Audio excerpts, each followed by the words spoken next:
오늘 우리에게 주시는 하나님 말씀 로마서 3장 9절에서 18절의 말씀입니다. 신약 243면입니다. 로마서 3장 9절에서 18절까지 말씀.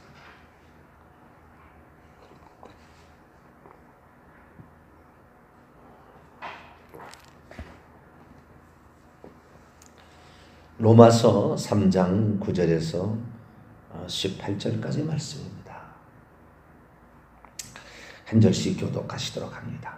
그러면 어떠하냐? 우리는 나으냐? 결코 아니라. 유대인이나 헬라인이나 다 죄 아래 있다고 우리가 이미 선언하였느니라. 기록된 바 의인은 없나니 하나도 없습니다. 깨닫는 자도 없고 하나님을 찾는 자도 없고 다 치우쳐 함께 무익하게 되고 선을 행하는 자가 없나니 하나도 없다. 그들의 목구멍은 열린 무덤이요 그 혀로는 속임을 일삼으며 그의 입술에는 독사의 독이 있고 그 입에는 저주와 악독이 가득하고 그의 발은 피 흘리는데 빠른지라 파멸과 고생이 그 길에 있어 평강의 길을 알지 못하였고 그들의 눈앞에 하나님을 두려워함이 없느니라 함과 같으니라. 아멘. 기도합니다. 하나님을 경외하는 자가 되기를 소망합니다. 하나님은 창조주였다가 구원자가 되셨지만 장차 심판자가 되실 줄로 저희들 알고 있습니다. 심판대 앞에 섰을 때 어떤 모습으로 설 것인가 하나님 늘 우리가 생각하게 하시고 창조주 전능자께서 우리를 위해서 피조물이 되어 사람이 되셨음을 잊지 말게 하시며 우리도 주님을 쫓아 섬기며 낮은 데 처하는 저희들 되게 해 주옵소서. 행여나 마음이 교만하여 주의 뜻과 역행하는 자 없게 도와주시고 겸손히 섬기는 때 이것이 나의 기쁨이요 나의 사명이요 내 인생의 목적이라 생각하고 내가 할 수 있는 일에 오늘도 하나님이 길을 열어주셨구나 감사하며 최선을 다할 수 있기를 소망합니다. 아버지 하나님 오셔서 저희들을 이끌어 주시고 다스려 주시옵소서. 우리 주 예수 그리스도의 이름으로 기도하옵나이다. 아멘. 할렐루야. 의인은 없나니 하나도 없다. 사도 바울이 우리 죄인들을 지칭하는 표현입니다. 그래서 우리가 구약 성경에서 말하는 의인과 그리고 의인의 대칭되는 개념은 구약 성경에는 악인입니다. 악인. 죄인이라는 말은 가끔씩은 나오나 대부분 의인과 악인으로 구약 성경은 나누게 되고요. 신약은 의인이라고 칭하는 게 아니라 의롭다 함을 받은 자, 칭의인과 그리고 죄인으로 구분됩니다. 그러니까 우리가 구약 성경을 보는 안목과 신약 성경을 보는 안목이 좀 달라져야 되는데요. 구약 성경은 율법이라는 것을 주신 언약 백성에게 하신 말씀이기 때문에 그 하나님의 말씀을 주야로 묵상하고 지키며 살아가는 자를 의인이라고 불렀고 하나님 말씀과 전혀 상관없이 하나님이 없다면서 선을 행하지도 아니하고 하나님을 찾지도 아니하고 하나님을 두려워하지도 아니하고 악행을 저지르는 자, 그 자를 악인이라고 그렇게 했습니다. 근데 신약에 들어와서는 어떻게 사람을 구분하느냐? 칭의인과 죄인으로 구분하는 거죠. 우리는 칭의인이면서 죄인이죠. 죄인이면서 칭의인입니다. 우리는 죄인의 신분에서 칭의인의 신분을 얻고 그리고 주님처럼 살아가기 위하여 참된 제자라고 해야 될까요? 네. 아무든지 나를 따르려거든 자기를 부인하고 자기 십자가를 지고 나를 좇을 것이라. 주님의 제자가 되기 위하여 오늘도 가고 있는 사람, 그 정도로 우리가 정의할 수 있습니다. 그렇기 때문에 구약 성경의 관점에서 신약 성경의 말하고 있는 것을 그대로 적용하면 안 되는 거죠.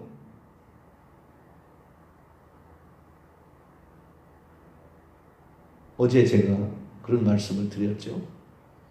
의인이 없나니 하나도 없다. 이 말이 무슨 뜻인가? 이 말은 구절로 해석을 해야 된다 했죠. 유대인이나 헬라인이나 다 죄 아래 있다고 이미 선언하였다.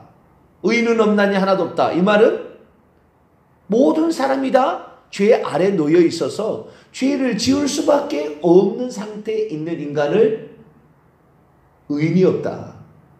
이렇게 표현하고 있다. 그런데 종교개혁자나 잘못 해석한 사람은 그 뒤에 있는 11절, 12절의 말씀을 가지고 의인을 설명했죠. 깨닫는 자도 없고 하나님을 찾는 자도 없고 선을 행하는 자가 없나니 하나도 없다. 이것이 의인이 없다는 개념이다. 이거 잘못되었다. 제가 말씀을 드렸습니다.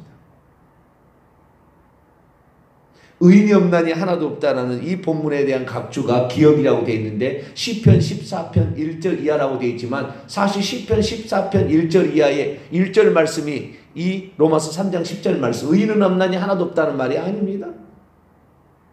11절과 12절 말씀이 시편 14편 2절과 3절을 따온 것뿐입니다. 그 다음 구절 그들의 목구멍은 열린 무덤이요. 이것도 다른 구절입니다. 니은이라고 되어 있는 데죠. 10편 5편 9절이죠. 그 혀로 속임을 일삼는다. 그 입술에는 독사의 독이 있다.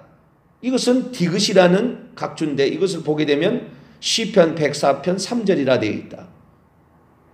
그리고 그 입에는 저주와 악독이 가득하다. 14절 이것은 시편 10편 7절의 말씀이다. 이런 식으로 성경 구절이 여러 성경 구절을 구절마다 한 곳씩 따온 거지 시편 14편을 몽땅 가져다가 인용한 게 아닙니다. 그러니까 우리가 속은 거예요.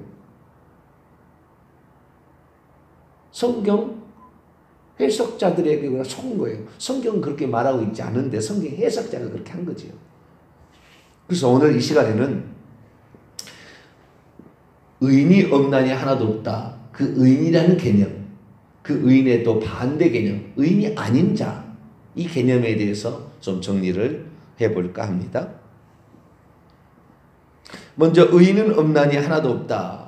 이 사도 바울이 의인이라고 말했을 때 이 의인은 구약적 개념이 완전히 빠진 개념도 아니지만 구약적 개념을 많이 생각해 봐야 돼요. 왜냐하면 이 성경을 다 구약 성경을 인용하고 있잖아요. 그래서 구약에서는 어떤 사람을 의인이라고 할까요? 이런 사람을 의인이라고 합니다. 자, 시편 1편을 한번 볼까요?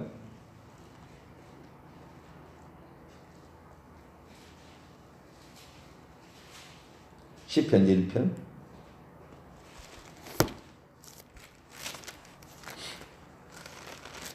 1절입니다. 3절까지가 의인에 속한 사람입니다. 복 있는 사람이라고 표현이 됐는데요. 악인의 꾀를 따르지 아니하고 죄인들의 길에 서지 아니하고 오만한 자들의 자리에 앉지 아니하고 2절이 아주 중요합니다. 오직 여호와의 율법을 즐거워하여 그 율법을 주야로 묵상하는도다. 이런 자가 결국에 하나님이 형통함도 복을 준다는 복의 약속이 3절인데요. 1절과 2절에 나와 있는 것처럼 악인들도 죄인들도 오만한 자들도 아닌 자죠. 어떤 자냐? 2절입니다.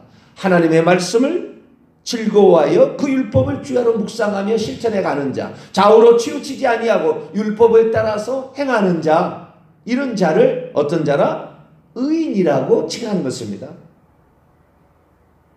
그런데 이 세상 사람치고요 악인의 꾀도 따르지 아니하고 죄인들의 길에도 서지 아니하고 오만한 자리에 앉지 아니하고 오직 여호와의 율법을 즐거워하여 그 율법을 주야로 묵상하며 살아가는 자. 오늘날에는 성령이 함께하기 때문에 이런 사람이 많습니다만은 옛날에는 성령이 그 속에 안 계셨잖아요. 그래서 이런 사람들은 희귀했어요. 희귀해. 많지 않았어요. 있긴 있었어요. 구약시대는 마음까지 정죄하지는 않은 시대잖아요. 속으로 가늠했다고 해서 가늠한 자가 된다는 말이 없어요. 율법 규정에는 마음까지 이렇게 죄라고 규정하지 않습니다. 행동과 말로 거짓말하고 행동으로 가늠하고 살인하고 그럼 마음으로 미워하는 것을 죄라고 하지는 않죠. 구약 성경에는. 그러니까 너 이런 것들을 지켰느냐? 예, 어릴 때부터 저는 지켰습니다. 그렇게 말할 수 있는 거예요. 그래서 하나님의 말씀을 그대로 준행하고 있는 자, 순종하고 있는 자를 의인이라 이렇게 표현한 거예요. 구약 성경에. 악인은 뭐냐? 그렇지 않은 거예요. 그렇지 않은 거. 그럼 그 악인의 대명사 한번 볼까요? 시편 14편.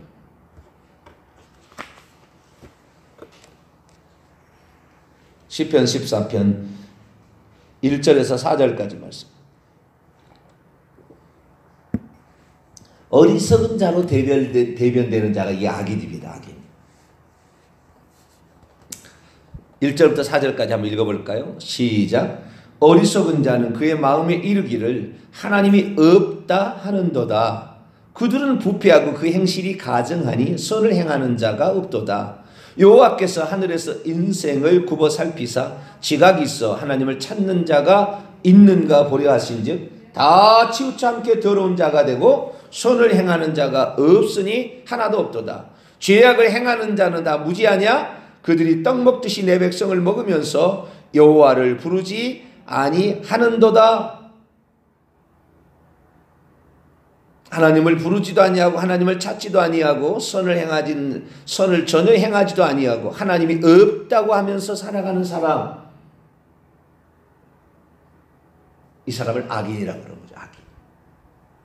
그러니까 구약 시대에는 하나님께서 어떻게 사람을 구분했느냐? 의인과 악인으로 구분한 거예요. 하나님 율법을 준행하며 사는 사람은 의인이라고 그러고, 하나님의 율법과 전혀 상관없이 좀 더 나아가 하나님을 없다 그러고 지 마음대로 살아가는 거예요. 죄된 본성에 따라서 그냥 살아가는, 선을 전혀 행하지도 않고 아주 악하게.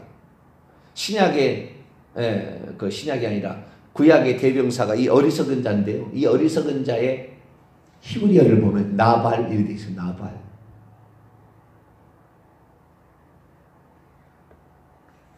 나발이 누굽니까? 나발과 같은 자. 이런 자를 뭐라고 하느냐? 악인이라고 그러는 거예요. 악인. 사무엘상 25장에 보면은 나발이라는 존재가 나오는데, 이 나발은 하나님의 언약 백성은 백성이었어요. 근데 실제로는 완전히 정반대의 길을 갔습니다. 부자였어요. 양이 3,000마리, 염소가 1,000마리 있었고 종들도 많이 있었습니다. 그런데 양털을 깎는 날이 그들은 잔치하는 날이죠. 추수하는 날인데, 그날 다윗의 600명의 사람들이 이 마을에 살고 있던 나발이 갈멜에서 양떼를 치고 있을 때 그걸 지켜주고 도와주고 있단 말이죠. 그래서 양털 깎는데 자기의 젊은 친구들 10명을 보내서 뭐 좀 긍휼을 베풀어 달라고 했는데, 내 떡과 고기와 물을 누구한테 주겠느냐? 어디서 온지도 모르는 놈한테 주겠느냐 하면서요. 냉대해 버렸습니다. 문전박대했습니다. 은혜를 몰라봤어요. 다윗이 얼마나 화가 났는지 400명의 군사를 거느리고 쓸어버리겠다고 칼을 차고 왔어요.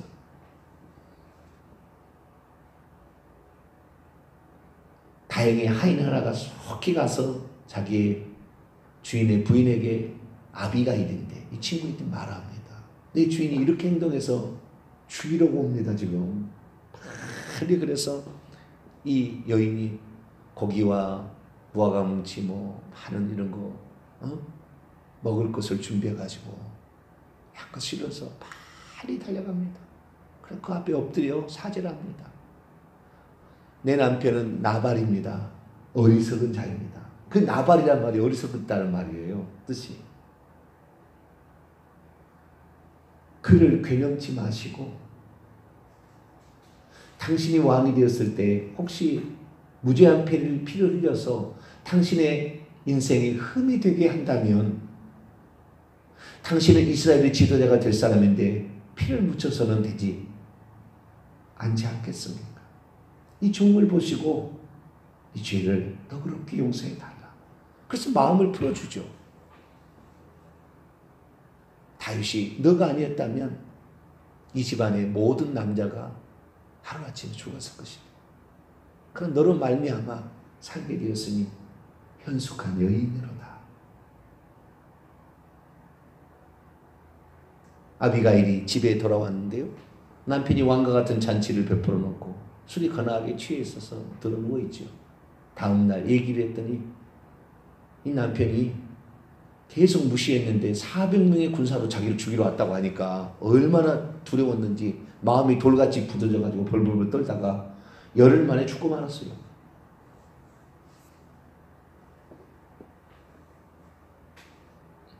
하나님이 없다고 그러다가 자기보다 힘센 자가 나타나니까, 힘센 자가 있다고 하니까 그만 약한 자 앞에는 강하게 행동하고 강포하게 행하고 자기 하나 베풀지 않아 객과 과거를 돌보지도 아니하고 살다가 자기를 죽이려는 사람이 엄청 많다니까 그냥 간이 콩알만해져가지고 이런 자가 약한 자예요. 여러분은 약한 자에게 한없이 자비로우시고 강한 자 앞에서는 담대하게 되기를 축원합니다.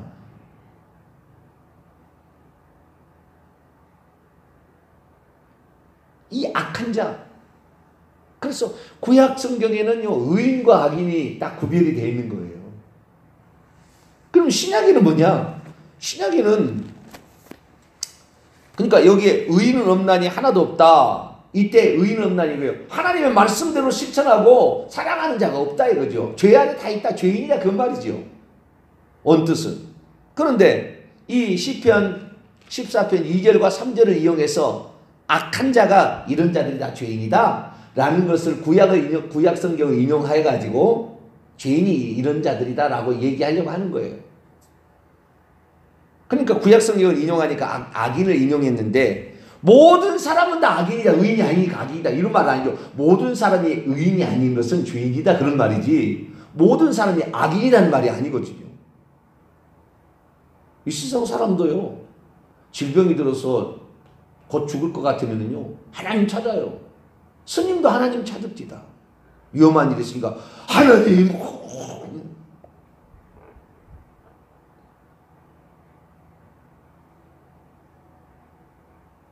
그리고 선을 행합니다.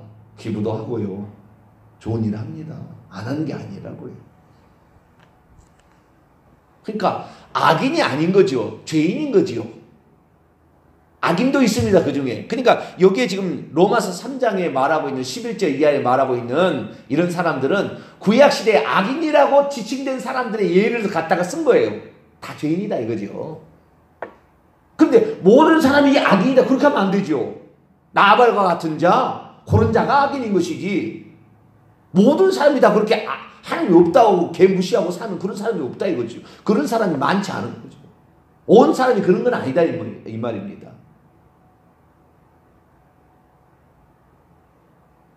하나님이 없다고 끝까지 가면 이 악인은 지옥 갑니다. 예수님이 그렇게 얘기했었어요. 자, 마태복음 13장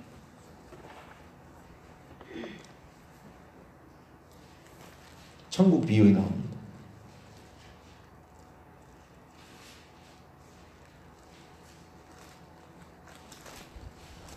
마태복음 13장 49절로 50절 말씀.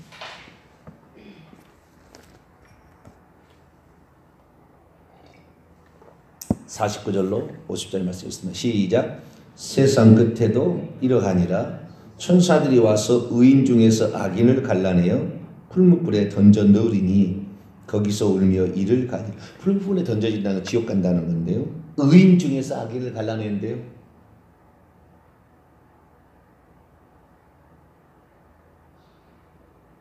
악인은 지옥 갑니다. 의인이라고 그 사람이 하나님 말씀대로 산다 이렇게 했지만 끝내 그가 죄만 저지르고 하나님이 없는 것처럼 살아간다면 그 사람은 지옥 가는 거죠. 그래서 마태복음 25장에 양과 염소의 비유를 보면 믿음대로 심판한 게 아니라고요. 주님이. 내가 갇혔을 때, 내가 목마르서 내가 헐벗을 때에 나를 돌아보았다. 먹을 것을 주고 마실 것을 주고 입을 것을 주시고 옥에 갇혔을 때 돌아보았다. 우리들이 언제 그렇습니까? 지극히 작은 자에게 한 것이 곧 나에게 한 것이라. 너는 양의 자리에 들어가라. 창세부터 예비된 나라를 상속받으라. 그랬는데 너는 아버지의 곁을 떠나 지옥의 불에 풀무불에 들어가라. 염소에 있는 자리에. 그러니까 우리가 언제 안 했습니까? 지극히 작은 자에게 아는 것이 나에게 한 것이 행위대로 심판하고 있다고요. 거기 보면. 여러분, 우리가 예수 그리스도를 믿었으면 그냥 믿음으로써 끝나는 게 아니고요. 그 믿음이 삶 속에서 드러나야 심판대 앞에 갔을 때에 인정을 받는 겁니다. 할렐루야. 믿음이 있다고 했는데 뒤돌아보는데 행위 하나도 없어요. 간단한 거예요. 이 사람 안 믿는 겁니다. 이 사람 지금 속고 있는 거, 자기가 믿고 있다고 지금 착각하고 있는 거예요.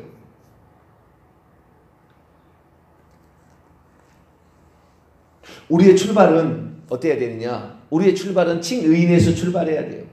누가복음 18장에 세리와 바리새인의 기도가 나오는데 그 세리가 가슴을 치며 하늘을 쳐다보지 못하고 가슴을 치며 주여 나는 죄인으로서이다 나에게 속죄를 베풀어 주세요 라고 했던 그가 의롭다 하심을 받고 집으로 돌아갔다 했거든요. 의인이 기다리는 거죠. 그러니까 우리의 의인은 우리가 죄인이기 때문에 하나님의 속죄가 없으면 우리는 구원받을 수 없다. 이 마음의 시작인 거예요. 아시겠죠? 그렇게 사는 사람이 주의 은혜를 받으면 점차적으로 우리 삶이 달라져서 선한 행실도 따라오게 되고 하나님을 두려워함도 있게 되고 하나님의 말씀대로 살려고 하는 그런 모습으로 달라질 거라는 거죠. 그런데 종교개혁자들이 잘못해버렸습니다. 의인은 없나니 하나도 없다. 이건 선을 행하는 사람이 한 사람도 없고 전부 치우쳐서 무익하게 되고 하나님을 찾지도 아니한다. 그렇게 완전히 인간을 너무나 나쁘게 표현해버렸어요. 인간이 그렇게 나쁜 건 아닙니다. 물론 악한 것도 있지요.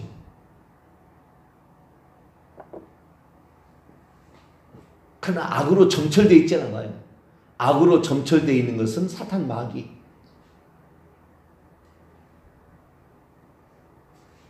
생각해 보세요. 자, 아담이 범죄했을 때 죄인 된 겁니까? 악인 된 겁니까? 성깔 따먹어버렸잖아요. 죄인 된 겁니까? 악인 된 겁니까? 로마서 5장 한 사람이 죄를 지어서 죄인이 된 것처럼 한 사람 의인 예수님을 말미암아 의인이 된다고 그랬다. 로마서 5장에 나와요. 그러니까 아담이 범죄해서 악인이 된 게 아니라고요. 악한 자는 사탄 마귀만 악한 자예요. 우리는 사탄 마귀의 말을 꼬임을 받아가지고 결국에 하나님의 말씀에 불순종한 죄인이 된 거예요. 근데 모든 것이 마귀의 말만 듣고 살면 이건 악인이죠. 악인. 그럼 우리는 하나님의 말씀을 살기는 살는데 때로는 불순종하고 있죠. 그래서 죄인인 거죠. 그러니까 인간을 정의할 때 죄인이라고 정의를 해야지 악인이라고 정의하면 안 되죠. 그 중에는 악인도 있겠죠. 사탄 마귀의 말만 듣고 사는 거죠.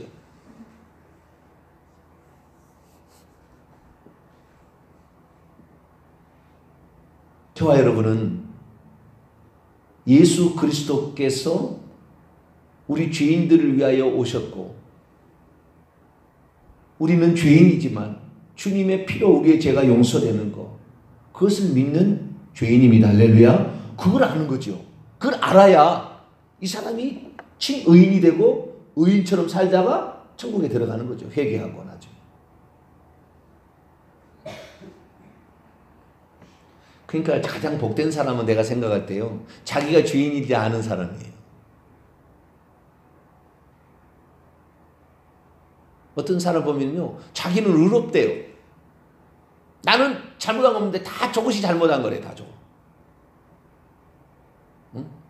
저것이 그냥 나는 법 앞에서 부끄럽지 않고 사는 사람인데 저것이 잘못돼가지고 나를 힘들게 한다. 이런 사람도 있어요. 이 사람은 천국 가기 어려워요. 상대방의 뒷거를 보고 내 들보를 생각해낼 수 있는 사람이 되어야 천국 가는 것이지. 상대방의 뒷거를 빼겠다고 이렇게 달라드는 사람을 하나님께서 데려가지 않아요. 그래서 타산지석, 남의 산에 있는 돌을 보고 나에게는 그런 게 없나? 자기를 살필 줄 아는 자, 이런 자가 자기 죄인임을 인정해서 천국 가는 것이지, 상대방이 잘못한 거 보고 나는 의롭다 이런 생각하면 이 사람은 천국 가기 어려워요. 항상 상대방이 잘못하게 나와도 혹시 나에게는 그런 점이 없나 자기를 살펴볼 수 있는 자가 되기를 축원합니다. 이런 자가 천국에 가까운 거예요. 예수님은 의인을 부르는 것이 아니라 악인을 부르는 것도 아니고, 의인을 부르는 것이 아니라 죄인을 불러 회개시키러 왔다고 그랬다고요.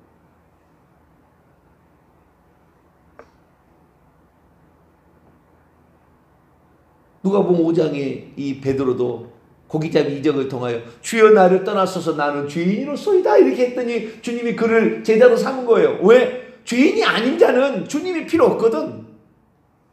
주님이 없어도 살 건데 괜히 주님이 있어가지고 주님 때문에 더 힘들거든. 그런 사람들은. 왜냐하면 주님이 24시간 감시한다고 생각하는데 얼마나 힘들겠어요. 성령으로 감시한다. 좀 나쁜 표현인데요. 감시한다. 아니 그들 생각이 그런 거예요. 우리는 성령께서 24시간 우리와 함께 우리 도와준다니까 감사하는 거지만 24시간 감시한다는데 좀 없었으면 좋겠거든. 그런 사람들은 좀 하나님이 이럴 때는 좀 없었으면 좋겠고, 그 사람 지옥 가는 거예요 결국에. 악을 일삼는 거잖아요. 창세기 6장을 봅니다.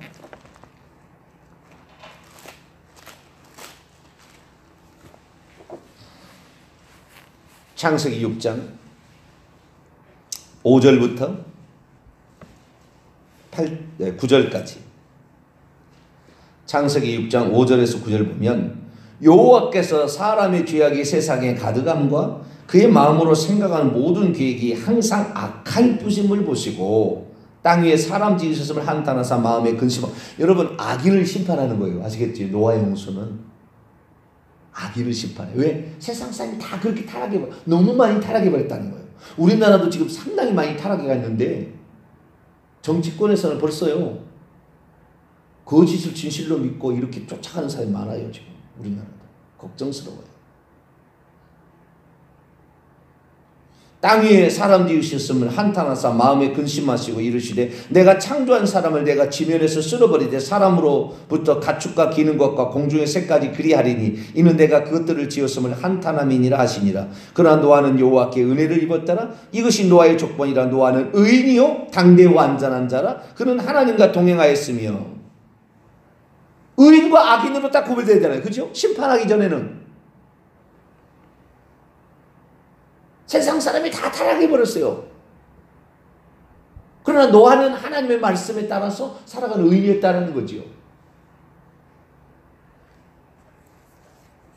근데 모든 사람을 다 악하게 볼 수는 없어요. 얼마나 악했으면 그럴까요? 하나님 딱 심판 두 번 한 거지요. 노아의 심판과 롯의 심판, 물의 심판과 불의 심판인데 이건 도저히 걷잡을 수 없는 인간이 타락으로 가버릴 때 하나님이 심판해버린 거라고요. 그러나 우리의 나라가 아직도 나쁘진 않아요.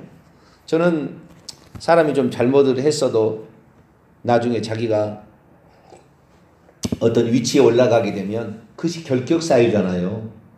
그렇게 되면 그 일로 말미암아 더 두렵고 떨림으로 자기 일을 감당하리라 생각하기 때문에 거짓을 진실로 포장하고 있어도 그것이 오히려 그 사람에게 유익이 될 수도 있다고 생각합니다. 그냥 다 까발려서 이런 게 하는 것보다는 때로는 감춰줄 필요도 있다. 왜? 그것이 약점에 대해서 내가 부끄럽지 않게 내가 직책을 수행하려면 얼마나 좋아요. 그죠?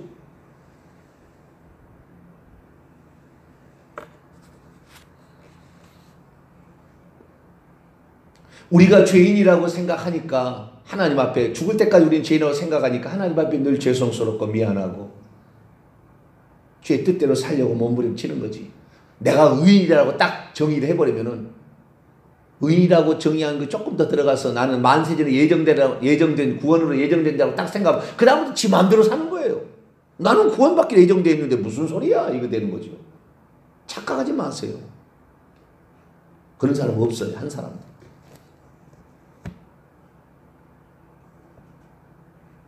오늘도 우리는 부족합니다. 내 생각이 아직도 내 행동이 게으릅니다. 충성하지 못하고 있습니다. 더 기도하지 못하고 있습니다. 복음을 전하지 못하고 있습니다. 하나님 나를 전폭적시켜 주시고 나를 도와달라. 가슴을 치며 주님 내가 여기 아직도 부족합니다. 주님이 마음이 온유하고 겸손하다. 아직도 악한 마음이, 미워하는 마음이 생길 때도 있습니다. 하나님 용서해 주시고 늘 이렇게 살아가야 주님께서 그런 자에게 죄인을 위하여 부르러 구원하러 오신 예수님이 필요하고 그 예수님 붙잡아야 천국 가는 줄로 믿습니다. 우리는 그래서 예수님 때문에 천국 가는 것이지 대행도 의롭다고 천국 가는 게 아니에요. 절대 그러지 않습니다. 그래서 그렇구나. 구약 성경에서 말하는 사람은 의인과 악인으로 대별됐다면 신약에는 칭의인과 죄인으로 구별되어 있다. 그러나 우리의 신분은 끝까지 죄인이고 끝까지 칭의인이에요. 그러면서 의인이 되는 그런 삶의 열매를 맺어가야 되겠죠. 그러면서 마지막에 가서도 주여 그래도 부족합니다. 그렇게 고백하는 자가 회개하여 천국에 들어간 줄 믿고 세상 모든 사람은 너무 악하게만 보지 마세요. 그들도 얼마든지 자식이 자신을 깨닫는 순간 성령이 조명해 주시면 다 주인님을 깨달아요. 나중에. 그러니까 혹시 지금 인정하지 않는다고 너무 섭섭하게 생각 마세요. 언젠가 그도 깨닫겠지. 기도해 주시고 주여 저도 주인인 걸 보게 해주세요. 그래서 예수님을 필요하게 해주세요. 이렇게 기도하고 있으면 우리 모두가 다 죄인임을 깨닫고 예수님을 필요로 하는 사람이 되어서 의롭다 하심을 받고 집에 들어갈 수 있는 그런 자가 될 줄로 믿습니다. 하나님 감사합니다. 오늘은 의의라는 개념이 무엇인가에 대해서 좀 더 살펴보았습니다. 우리 자신을 돌아볼 때 내가 의인이라고 판정을 내려버리는 것은 얼마나 위험스러운 것인지, 그것을 그렇게 판정하실 분은 우리 하나님이시지 내가 판정하는 게 아닌데, 내가 깨끗하다 의롭다 는 사람은 그때부터 교만해지고 안한 무인이 되고 지 마음대로 행하는 자가 되는, 이것이 바로 어리석은 자 나발이 되는 것이 아니겠습니까? 하나님, 우리는 주님 앞에 의롭다 하심을 받을 수 있는 자가 아님을 알고 있습니다. 오늘도 우리는 부족합니다. 성령으로 저희를 도와주시고 죄를 하나씩 둘씩 벗어버리게 하여 주시어서 주님 닮은 자로 살아갈 수 있도록, 그래서 회개하고 천국 들어가는 우리 모두가 되게 해 주옵소서. 우리 주 예수 그리스도의 이름으로 기도하옵나이다. 아멘. 하늘에 계신 우리 아버지여, 이름이 거룩히 여김을 받으시오며 나라 임하옵시며 뜻이 하늘에서 이룬 것 같이 땅에서 이루어지이다. 오늘날 우리에게 일용할 양식을 주옵시고 우리가 우리에게 죄 지은 자를 사하여 준 것 같이 우리 죄를 사하여 주옵시고 우리를 시험에 들게 하지 마옵시고 다만 악에서 구하옵소서. 대개 나라와 권세와 영광이 아버지께 영원히 싸움나이다. 아멘.